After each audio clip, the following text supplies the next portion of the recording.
Qu'est-ce qui nous a valu justement votre présence aujourd'hui? Parce que Eddy m'a demandé d'être là. D'accord, donc vous participez à une majorité d'élections locales? Plutôt les régionales. Mais je fais beaucoup de prestations à titre privé. Là, j'étais à la foire d'Albi, j'étais à la foire de Limoges, j'étais à Toulon, dans un grand supermarché, là, un grand centre commercial. J'ai vu que vous faisiez de la radio aussi. Ah oui, c'est MFM, là, tous les matins. Je crache mon venin tous les matins, de 9h moins le quart à 9h moins 10. C'est-à-dire, pourquoi vous crachez votre venin? Parce qu'en ce moment, il y a de quoi cracher quand même. C'est vrai. Qu'est-ce qui vous agace? Par exemple, demain matin, je vais enregistrer. Zaya, Nabila. C'est à Lyon, c'est Espace Groupe à Lyon, cette radio. Ça fait plus d'1 an que je fais ça. Et justement, demain, je vais parler de...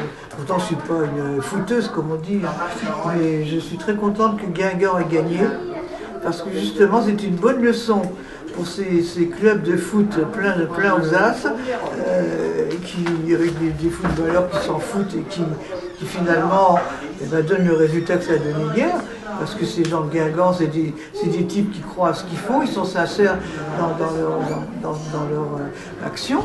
Et pourtant, ils n'ont pas beaucoup de moyens, et c'est une bonne leçon. Je suis très contente.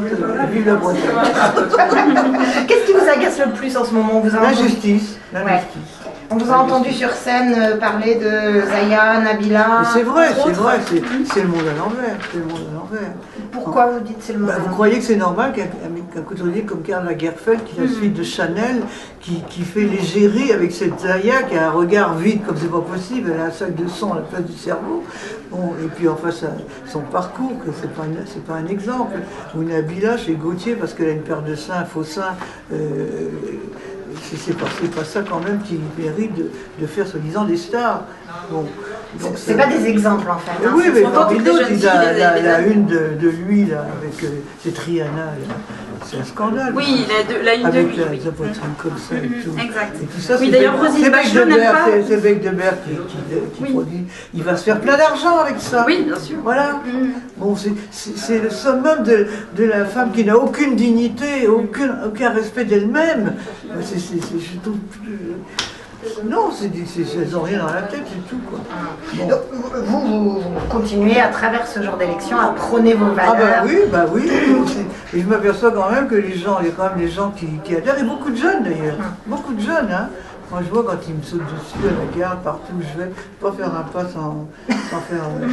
Ah oui, ça, je peux dire que... J'ai même le clochard à la gare de Lyon là. Bonjour madame de Fontenay. Je pourrais faire une photo, il avait un portable. Oui, allez, faites la photo et tout.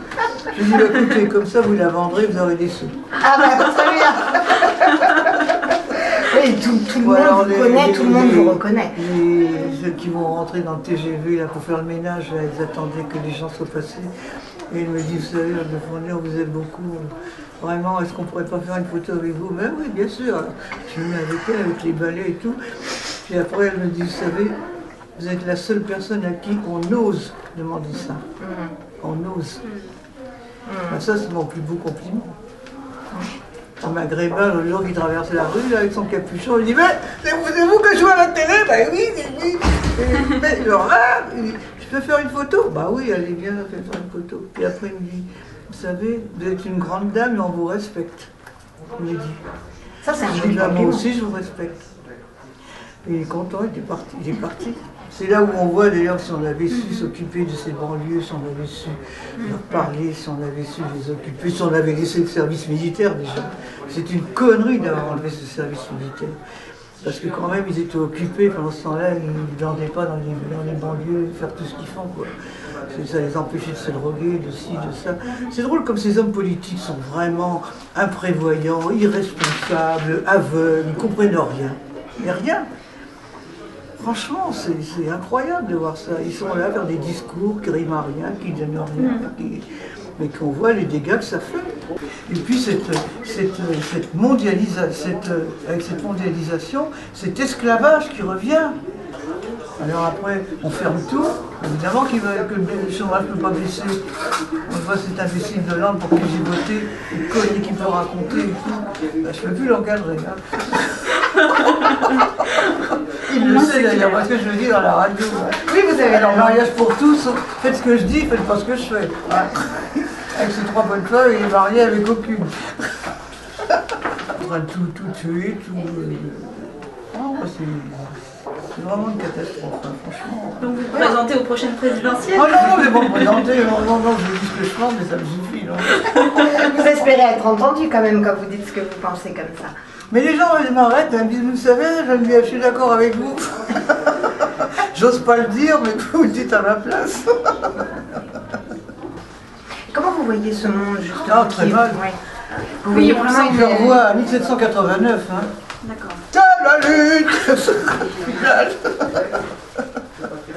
J'ai chanté l'autre jour dans ma radio. Là.